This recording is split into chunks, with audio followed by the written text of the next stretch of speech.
October 25th, 1944, 06:57 hours, off Samar Island, Philippines. Ensign William Brooks pressed his Grumman TBF Avenger into a steep dive, his hands trembling on the controls as he stared at the impossible sight below. Pagoda masts, rising sun flags, the unmistakable silhouette of the largest battleship ever built, Yamato, leading a formation that stretched to the horizon. He keyed his radio with desperate urgency. "Admiral, I can see the biggest meatball flag on the biggest battleship I ever saw." What Brooks had stumbled upon would become the most improbable naval engagement in history, a David versus Goliath battle, where 6 escort carriers and their tiny escorts would face the combined might of the Imperial Japanese Navy's center force. In the next 2.5 hours, mathematical impossibility would collide with American courage, proving that in warfare odds are merely numbers until someone refuses to accept them. The morning had begun routinely for Task Unit 77.4.3, call sign Taffy 3, under Rear Admiral Clifton Sprague. 6 escort carriers, Fanshawe Bay, St. Lo, White Plains, Kalinin Bay, Kitkun Bay, and Gambia Bay, steamed in formation with their screens of 3 destroyers, Johnston, Hurl, and Heermann, plus 4 destroyer escorts, Samuel B. Roberts, John C. Butler, Raymond, and Dennis. These ships were never designed for fleet action. Escort carriers displaced 13,000 tons compared to fleet carriers at 27,000 tons. Their maximum speed of 18 knots made them sitting ducks against battleships capable of 27 knots. Their 5-inch guns were intended for shore bombardment and anti-aircraft work, not engaging armoured warships. Yet at 06:58, when Yamato's 18.1-inch guns opened fire from 35,000 yards, these humble ships would write their names in naval legend. The Japanese force approaching was a monument to naval power.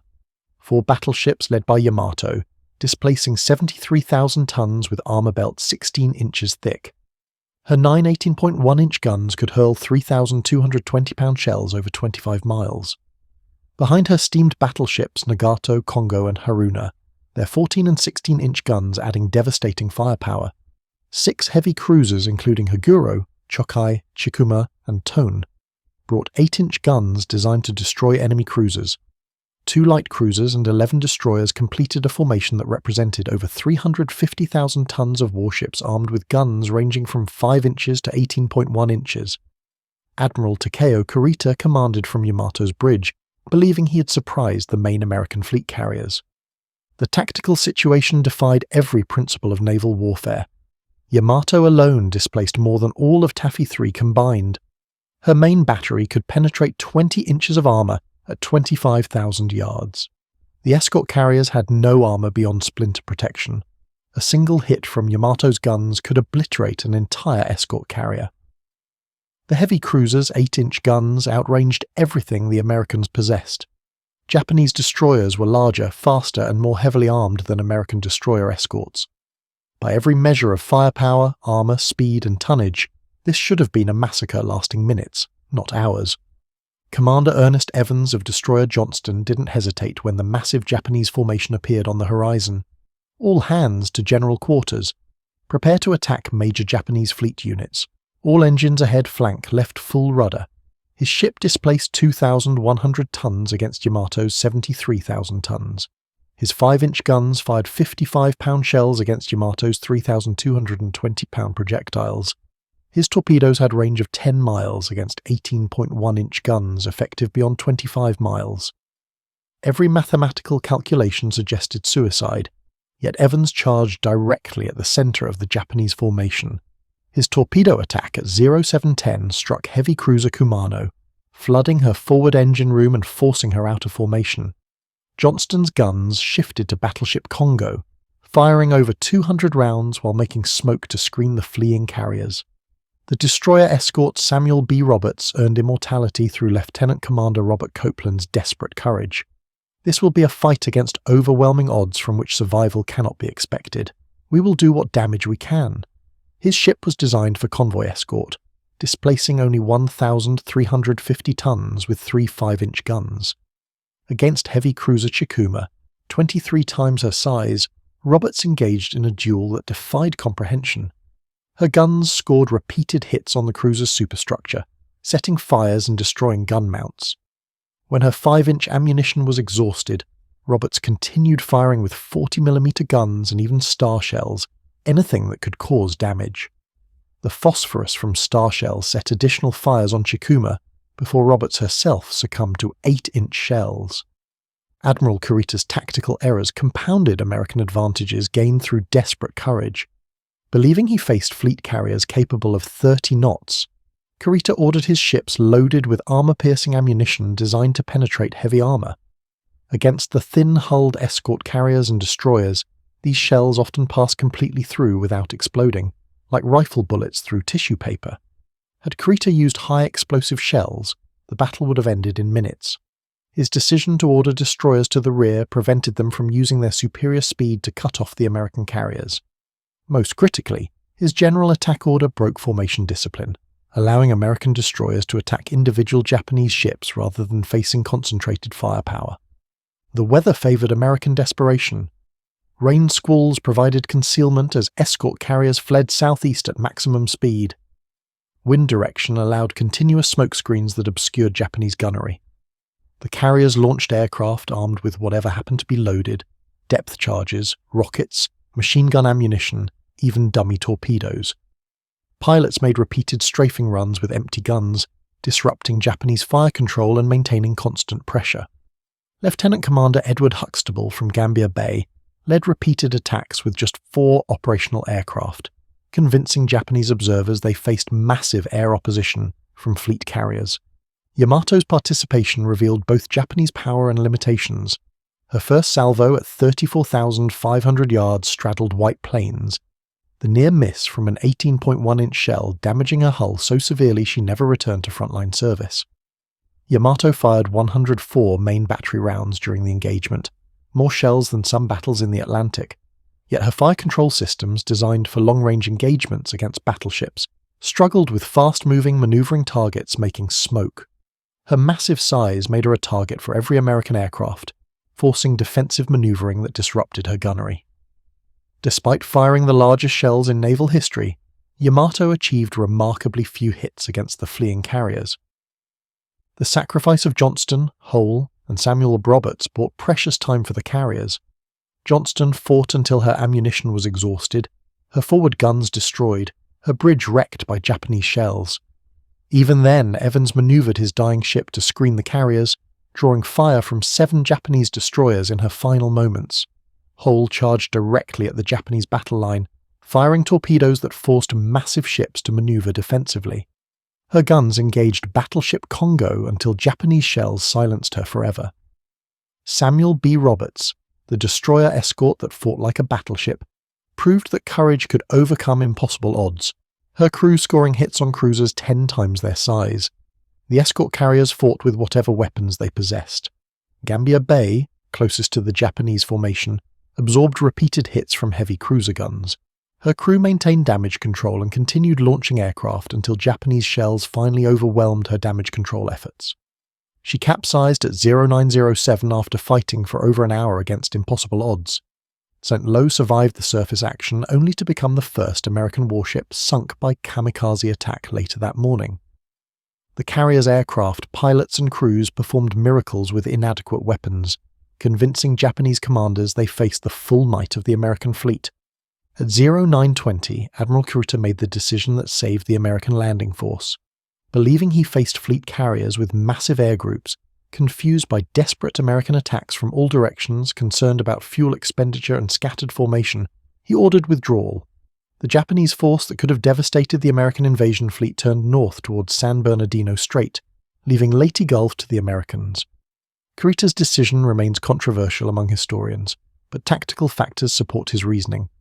His ships had expended enormous amounts of ammunition chasing high-speed targets. American air attacks convinced him he faced major fleet units. Communications failures prevented coordination between his scattered ships.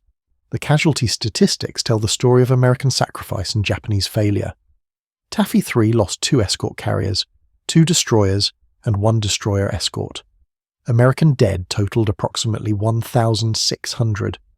Japanese losses included 3 heavy cruisers sunk, Chokai, Chikuma, and Suzuya, plus heavy damage to cruiser Kumano.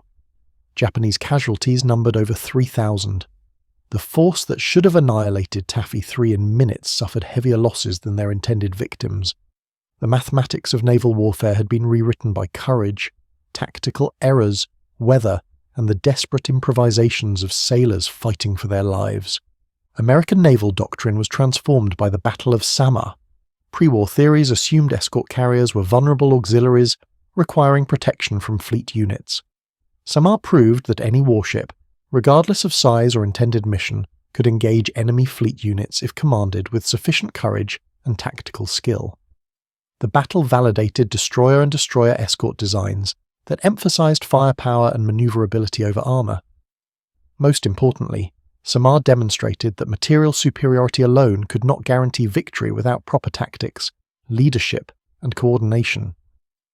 The technology gap favored Americans in unexpected ways. Radar fire control systems on American destroyers provided accuracy advantages despite being outgunned.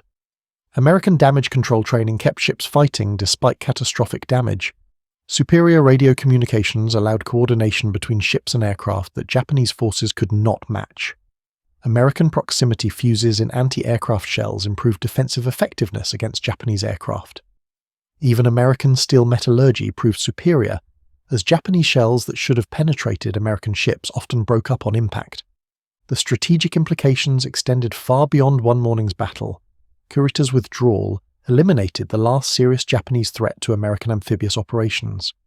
The landing on Leyte proceeded without interference from Japanese surface forces.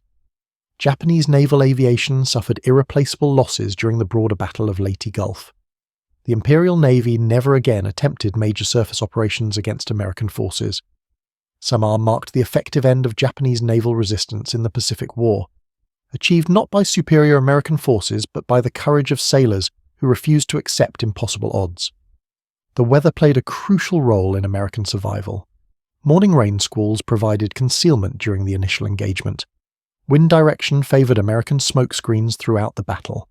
Cloud cover complicated Japanese fire control systems dependent on optical rangefinders. Sea conditions allowed American destroyers and destroyer escorts to maneuver aggressively without stability concerns. The combination of tactical weather advantages and American seamanship created opportunities that pure firepower calculations could never predict.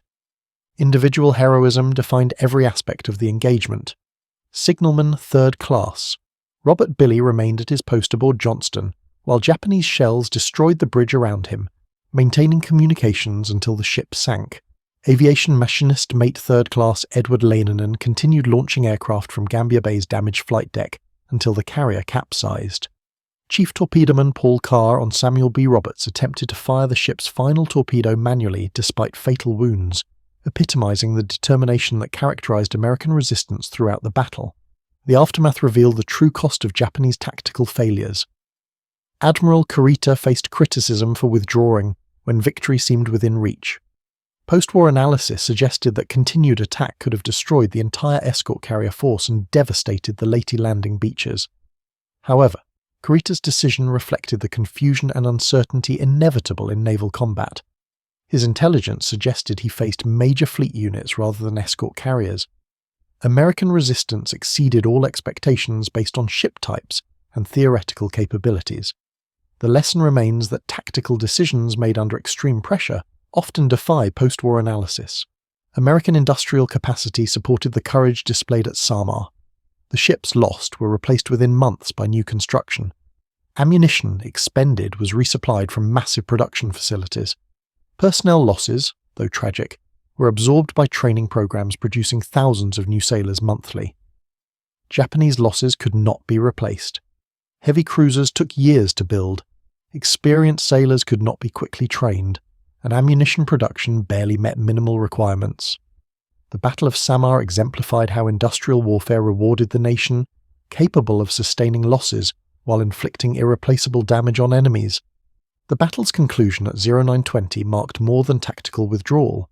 It represented the moment when Japanese naval power acknowledged the futility of engaging American forces in surface combat. Kurita's decision reflected not cowardice but recognition that his fleet could not achieve strategic objectives despite tactical advantages. The escort carriers and their screens had absorbed the best punch the Imperial Navy could deliver and remained a fighting force. Japanese ammunition reserves were depleted, formations scattered, and coordination broken. Continuing the attack risked complete destruction for minimal additional gains. The Presidential Unit Citation awarded to Taffy III recognized unprecedented courage under impossible circumstances. The citation reads, "For extraordinary heroism in action against powerful units of the Japanese fleet during the Battle of Samar, Philippines, October 25, 1944. The force demonstrated remarkable tactical coordination despite being surprised and outgunned. Individual ships fought beyond their designed capabilities while maintaining unit cohesion under extreme pressure. The award acknowledged that courage, properly applied, could overcome mathematical disadvantages that seemed insurmountable. The legacy of the Battle of Samar transcends naval history. It proves that determined defenders can prevail against overwhelming odds through courage, innovation, and tactical flexibility. The escort carriers, destroyers, and destroyer escorts of Taffy III faced the largest battleship ever built and forced her retreat. They demonstrated that in warfare, as in life, odds are merely starting points for those unwilling to accept defeat.